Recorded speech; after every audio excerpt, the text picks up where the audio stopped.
শুভ সকাল আমার প্রিয় বন্ধুরা। আশা করছি তোমরা যে যেখানে আছো সকলে ভালো আছো, সুস্থ আছো। নদিয়া জেলার ছোট্ট একটি গ্রাম থেকে আমি অনিতা তোমাদের সকলকে জানাই আমার ব্লগ চ্যানেলে অনেক অনেক স্বাগত আর অনেক অনেক ভালোবাসা। তা আমি তো সকালবেলা ঘুম থেকে উঠেছি, আর সকালে ঘুম থেকে উঠে একদম প্রথমে চলে গেছি ঘরে। আর ঘর দেখো ঝাড় দেওয়া হয়ে গেছে, আর পাশে যেই ঘরে ঠাকুর থাকে সেই ঘরটাও কিন্তু আমি ঝাড় দিয়ে নিয়েছি। মানে আমাদের মোট দুটো ঘর, তা দুটো ঘর ঝাড় দিয়ে একদম বারান্দাটাও ঝাড় দিয়ে নিয়েছি। বারান্দাটা ঝাড় দিয়ে নিচে একদম নামিয়ে দিয়েছি, আর নিচটা ভালো করে ঝাড় দিয়ে উঠোনে নামিয়ে দেবো, তারপরে কিন্তু আমি উঠোনটা ঝাড় দিয়ে নেব। আর কদিন ধরে না বেশ কিন্তু ঠান্ডা ঠান্ডা লাগছে, তা আমাকে দেখেই বুঝতে পারতো আমি একদম সোয়েটার চাদর সব পরে নিয়েছি। আর সোয়েটার চাদর এগুলো না পরলে না বেশ ঠান্ডা লাগে যতই কাজ করি না কেন। আর চাদর পরে কাজ করতে অসুবিধা হয়, কিন্তু অসুবিধা হলেও না বেশ ঠান্ডা লাগে, ওই জন্য না পরতেই হচ্ছে। আর ওদিকে তোমার ঘর ঝাড়া হয়ে গেছে, তারপরে তোমার উঠোনটাও ঝাড় দিয়ে নিয়েছি। আর এখন দেখো চলে এসেছি আমার ছোট্ট রান্নাঘরটা। আর আমার রান্নাঘরটা কিন্তু একদমই ছোট্ট, তা এখন রান্নাঘরটা একটু ঝাড়ু দিয়ে নিচ্ছি। আর এই রান্নাঘরটা ঝাড়ু দিয়ে যা নোংরা হবে সেগুলো আমি হাতে করে তুলে ফেলে দেবো। কারণ হচ্ছে যখন ঘরটা ঝাড়ু দিয়েছি তখন দিইনি, কারণ এঁটো-কাটা থাকে তো। আর ওই ঝাড়ুটা দিয়ে আমি হচ্ছে রান্নাঘরটা ঝাড়ু দিই না। রান্নাঘর ঝাড়ু দেওয়ার আলাদা ঝাড়ু আছে, সেই জন্য নোংরাটাকে হাতে করে ফেলে দেবো। আর দেখো ওদিকে তো আমার সব ঝাড় দেওয়া হয়ে গেছিলো, আর এখন আমি চলে এসেছি মোছার জন্য। তা গ্যাসটাকে তো প্রথমে মুছে নিয়েছি, আর এখন আমি ঘরটাকে বেশ ভালো করে মুছে নেব। আর জলে হাত দিতে না এত ঠান্ডা লাগছে, মনে হচ্ছে হাতটা কেটে পড়ে যাবে, কনকনে ঠান্ডা কি বলবো তোমাদের। তা ওদিকে দেখো আমার তো রান্নাঘরটা মোছা হয়ে গেছিলো, আর ন্যাতাটা পাল্টে আমি এখন ঘর দুটো বেশ ভালো করে মুছে নিচ্ছি। আর বারান্দাটাও তো পুরো মোছা হয়ে গেছে, আর এখন নিচের দিকে দেখো সিঁড়িগুলোকে আমি মুছে নেব। আর কি বলতো, প্রত্যেকদিন ঘর না মুছলে না একটুও ভালো লাগে না, ঘরটা একদম বালি বালি হয়ে যায়। আর উঠোনটাও না এখন বালি বালি হয়ে গেছে, অনেক দিন ধরে লেপা হয় না, সেই জন্য ঘরও বেশ নোংরা হয়। যতই জুতো পরি না কেন তবুও না ঘর যেন নোংরা হয়ে যায়, সেই জন্য না প্রত্যেক দিন মুছতে হয়। আর আমার তো ছেলে আছে জানো তো, কখনো জুতো পরে কখনো পরে না, ওইভাবে এই ঘরে ঢুকে যায়। ও বাচ্চা মানুষ, ওকে তো আর কিছু বলা যায় না, সেই জন্য প্রত্যেক দিন ঘরটাকে মুছে নিতে হয়।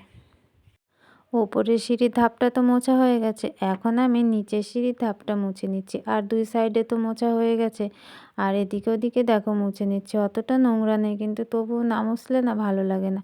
আর ওদিকটা তো পুরো মোছা হয়ে গেছে, এবার দেখো এইদিকে আমি একটু মুছে নিচ্ছি। তা ওদিকে সব মোছামুছি কমপ্লিট হয়ে গেল, আর এখন চলে এসেছি দেখো গোবর আর মাটি নিয়ে উনুনের পাড়টা লেপার জন্য। আর আমাদের গ্রামের দিকে কি বলো তো, প্রত্যেক দিন কিন্তু উনুনের পাড় লেপতেই হয়, যত রান্নাঘরের মধ্যে হোক আর বাইরেই উনুন হোক, না লেপলে না ভালো লাগে না। তা দেখো ওইদিকে না একটু ভেঙে গেছিলো, তাই আমি গোবর আর মাটি দিয়ে ভালো করে ওটাকে একটু জুড়ে নিলাম। আর উনুনের ওদিকে তো লেপা হয়ে গেছে, আর এখন এদিকটা আমি ভালো করে লেপে নিচ্ছি। আর উনুন দেখো লেপা কমপ্লিট হয়ে যাওয়ার পরে আমি চাটা খেয়ে নিয়েছিলাম। আর চা খাওয়ার পরে দেখো জমি থেকে কিন্তু অনেক সবজি তুলে নিয়ে এসেছি। আর রোদে বসে এখন আমি সেই সবজিগুলো সব কেটে নেব। তা দেখো সবজিগুলো কাটছি, কারণ আজকে তো আমাদের নিরামিষ, সেই জন্য আজকে নিরামিষ তরকারি করব। তাই হচ্ছে সব সবজিগুলোকে কেটে নিচ্ছি। আর আগে সবজিগুলো কেটে নিলে না পরে রান্না করতে তাড়াতাড়ি হয়ে যায়। একদিকে সবজি কাটা আর একদিকে রান্না করা, মানে খুবই দেরি হয়ে যায়, আর খুব অসুবিধা হয়ে যায়, কোনটা রেখে কোনটা করব খুব সমস্যা হয়ে যায়।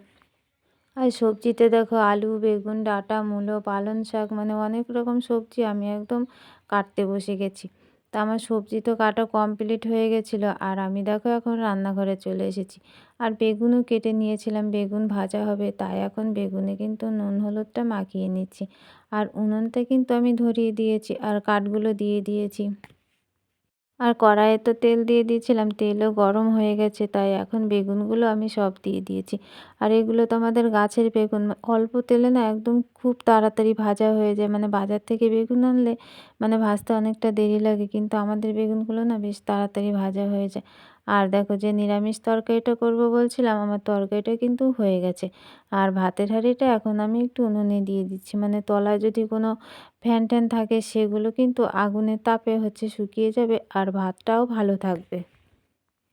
রান্নাবান্না তো সব কমপ্লিট হয়ে গেছিলো আর সব ঘরে রেখে দেখো একদম চলে এসেছি জমিতে। আর আমাদের জমিতে কিন্তু আজকে জল দেয়া হচ্ছে। তোমরা তো দেখেছো আগের ভিডিওতে যে জমিটার ঘাসগুলো পরিষ্কার করছিলাম, সেই ঘাসগুলো সব পরিষ্কার হয়ে গেছে। আর মাটিগুলো এতটা শক্ত হয়েছে মানে জল না দিলেই নয়। তো ওদিক দিয়ে তো একটু উঁচু ছিল, সেই জন্য হচ্ছে জলটা সেচে চেঁচে ওপরের দিকে দিচ্ছিলাম। আর ওদিকে তো সব জল দেওয়া হয়ে গেছে, তাই পাইপের মুখটা এদিকে ঘুরিয়ে দিচ্ছিলাম।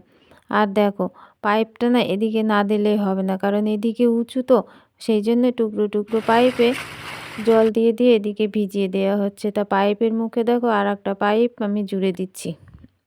এই কাজটা আমি করছি কারণ আমার বর না পারেও না, আর ও একদম কিচ্ছু বোঝে না, কারণ এইসব কাজ তো আগে কখনো করেনি আর দেখেওনি, আমাদের এখানে এসে নতুন দেখছে। তো এই কাজগুলো তো আমরা একদম ছোট্টবেলা থেকে দেখে এসেছি, সেই জন্য আমাদের আর অসুবিধা হয় না। তাই এগুলো তো আমি আগে অতটা ভালো পারতাম না, এখনও ভালো পারি না, তাই অনেক কষ্টে কিন্তু পাইপটা জুড়ে দিয়েছি।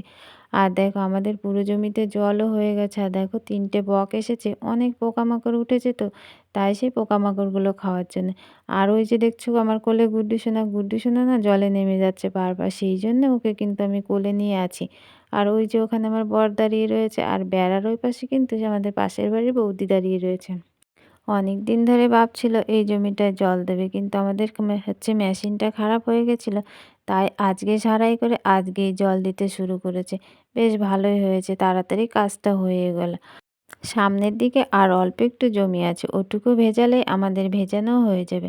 আর যে পাইপগুলো আগে লাগিয়েছিলাম সেগুলো তো অনেক পাইপ মানে খুলে ফেলেছি, সেইগুলো এখন গুছিয়ে নিচ্ছি। আর দেখো পাইপগুলো গুছিয়ে ওই পাইপের জল দিয়ে কিন্তু ভালো করে ধুয়ে নিচ্ছি, কারণ পাইপগুলো তো আমাদের না, পাশের বাড়ি থেকে আনা হয়েছে, তা যেমন পরিষ্কার এনেছি তেমন করেই তো দিতে হবে।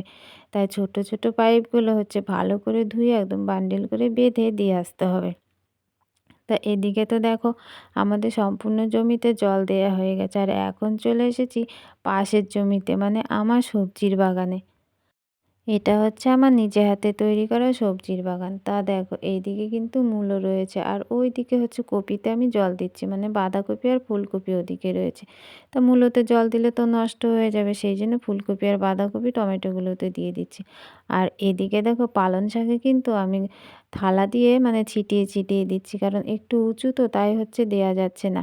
আর অল্প করে দেব, যদি নষ্ট হয়ে যায়, মানে এর আগে তো আমি কখনো করিনি, মানে ভয়ও লাগে। বাবাকে করতে দেখেছি কিন্তু আমি নিজে কখনো করিনি, এবার আমি নিজে করে দেখলাম। আর আমার সবজির বাগানে রয়েছে মটর শাক, পালং শাক, মূলো, টমেটো, বেগুন, ফুলকপি, বাঁধাকপি, মানে অনেক কিছু লাগিয়েছি আমি। তা জল দেওয়া তো ওদিকে আমার কমপ্লিট হয়ে গেল। দেখো সন্ধেবেলা এখন জল দেওয়ার পরে বাড়ি চলে এসেছিলাম, আর খাওয়া দাওয়া করে নিয়ে সমস্ত কাজবাজ করে নিয়ে গেছিলাম। সব কিছু তো তোমাদের সাথে শেয়ার করতে পারিনি, আর হচ্ছে মানে যেটুকু পাচ্ছি সেটুকু তোমাদের সাথে শেয়ার করছি। তাড়াতাড়ি করে কাজ করতে গেলে না সব কিছু শেয়ার করা হয় না, মানে তাড়াহুড়োর মধ্যে দিয়ে।